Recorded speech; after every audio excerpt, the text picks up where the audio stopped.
জন্মসূত্রে নাগরিকত্বের ব্যাপারে প্রেসিডেন্টের যে উদ্যোগ, যে নির্বাহী আদেশ, সেটি সুপ্রিম কোর্ট খারিজ করে দিয়েছে। কিন্তু এরপরও নানা ধরনের উদ্যোগের মাধ্যমে প্রেসিডেন্ট তার মাগা সমর্থকদেরকে এই বার্তাটি দিতে চাইছেন যে না, আমি যেটি করতে চেয়েছি সেটি আমি করব, অন্যভাবে করব।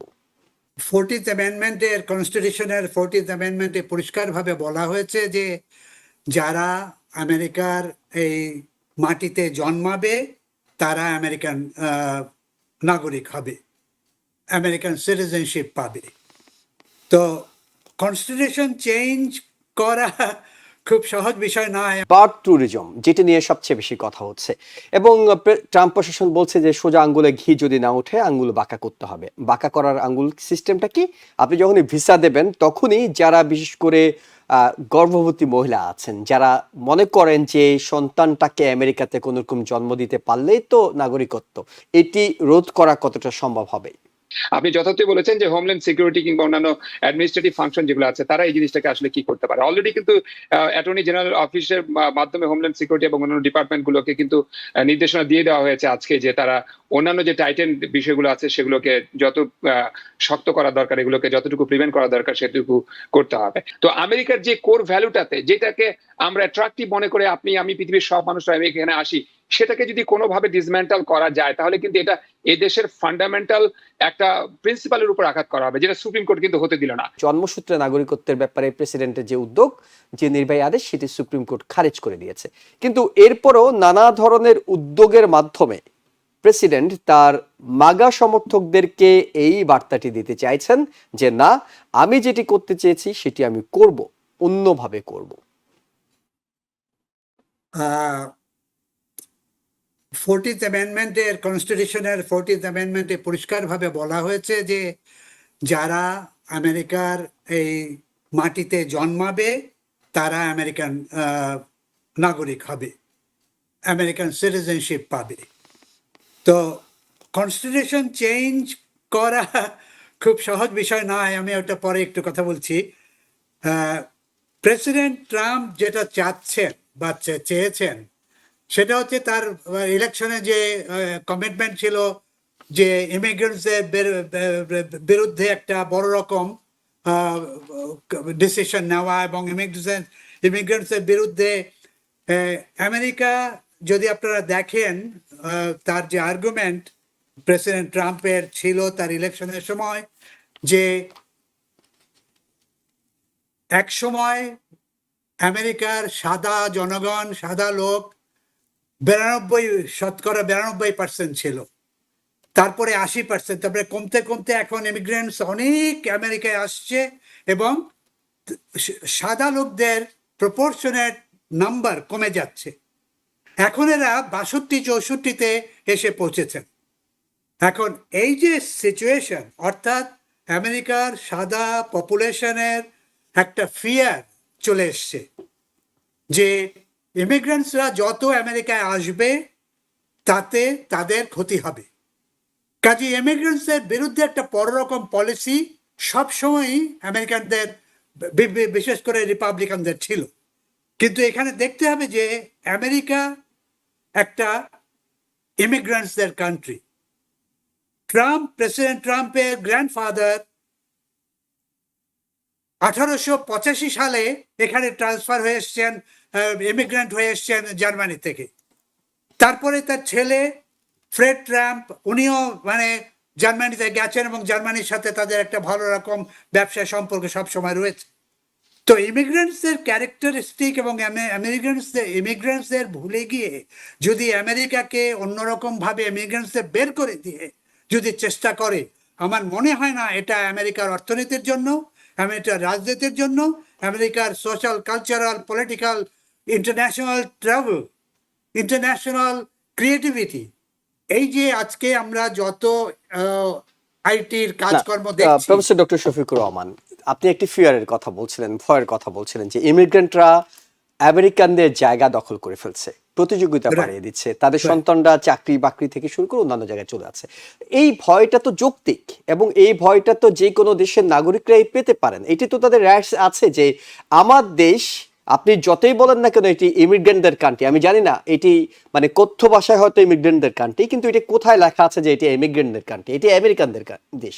সেই জায়গায় এসে আপনি যোগ্যতা দিয়ে দখল মানে জায়গাটা নিচ্ছেন, ইমিগ্রেন্টরা তাদের মেধা যোগ্যতা দিয়ে নিচ্ছে, কিন্তু যে ভয়টা, এই ভয়টা তো অমূলক নয়, এবং সামনের দিনে এই ভয়টা কি আরো বেশি বাড়বে না যখন আরো আরো বেশি বাড়বে ইমিগ্রেন্টরা এবং বাড়বে? এটা চলতে থাকবে। কিন্তু আমরা যে ট্রেন্ডটা দেখছি হুম হুম যে আমেরিকানদের ভেতরে যে বিভিন্ন রকম লোক রয়েছে, ক্রিয়েটিভিটি এবং লেখাপড়া এবং শিক্ষিত, এখানে কিন্তু অনেক কম শিক্ষিত সাদা লোক রয়েছে যারা এগ্রিকালচার করে, ফার্মিং করে, অন্যান্য সাধারণ এবং কাজ করে না, সোশ্যাল ওয়েলফেয়ারের উপরে বসে আছে।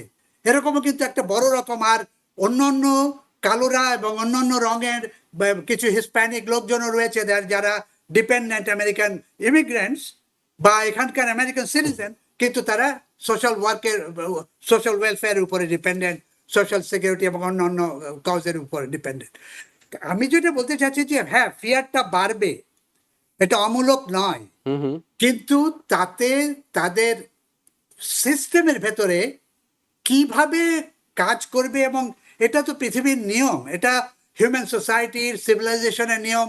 আপনি যদি ইজিপশিয়ান সিভিলাইজেশন দেখেন, আপনি যদি রোমের সিভিলাইজেশন দেখেন, বিভিন্ন জায়গার থেকে পৃথিবীর লোকজন এসে ক্রিয়েটিভ কন্ট্রিবিউশন সোসাইটিতে করে।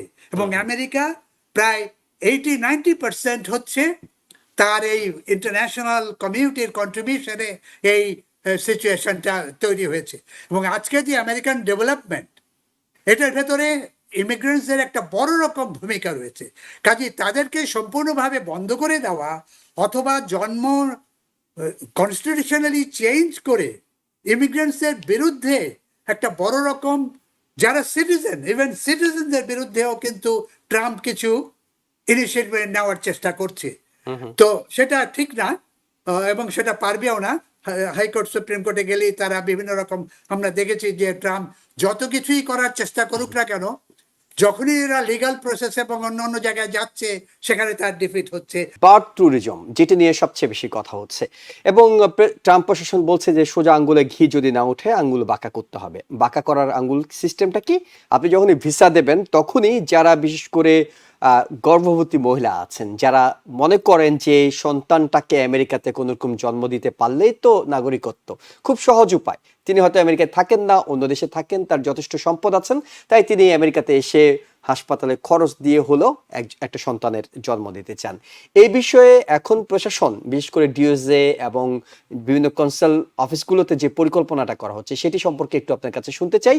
এটি রোধ করা কতটা সম্ভব হবে?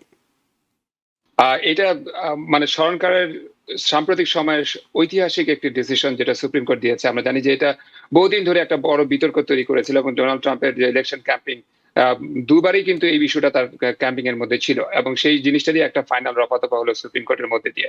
আপনি যথার্থই বলেছেন যে হোমল্যান্ড সিকিউরিটি কিংবা অন্যান্য অ্যাডমিনিস্ট্রেটিভ ফাংশন যেগুলো আছে, তারা এই জিনিসটাকে আসলে কি করতে পারে। অলরেডি কিন্তু অ্যাটর্নি জেনারেল অফিসের মাধ্যমে হোমল্যান্ড সিকিউরিটি এবং অন্যান্য ডিপার্টমেন্ট গুলোকে কিন্তু নির্দেশনা দিয়ে দেওয়া হয়েছে আজকে, যে তারা অন্যান্য যে টাইটেন বিষয়গুলো আছে সেগুলোকে যত শক্ত করা দরকার, এগুলোকে যতটুকু প্রিভেন্ট করা দরকার সেটুকু করতে হবে।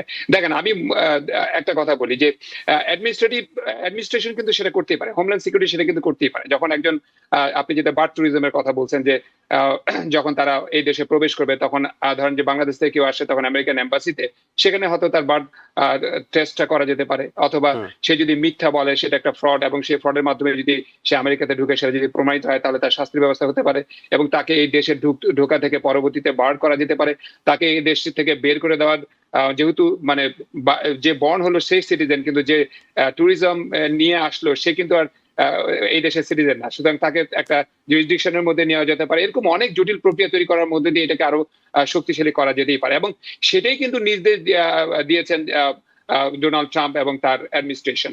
এখন আপনি একজন জাস্টিসের ওপিনিয়ন যেটা নিয়ে বললেন আপনি, যে এটা আসলে পলিটিক্যালি এই বিষয়টাকে রিজলভ করা উচিত এবং এটা কংগ্রেসে যাওয়া উচিত। অবভিয়াসলি তাই। দেখেন, সুপ্রিম কোর্টের কিন্তু কাজ কিন্তু হচ্ছে ডিসিশন মেক করা না বা ল মেক করা না। সুপ্রিম কোর্টের কাজ হচ্ছে যে সংবিধানকে ব্যাখ্যা করা, সংবিধানটা আসলে কি বলতে চায় সেটা।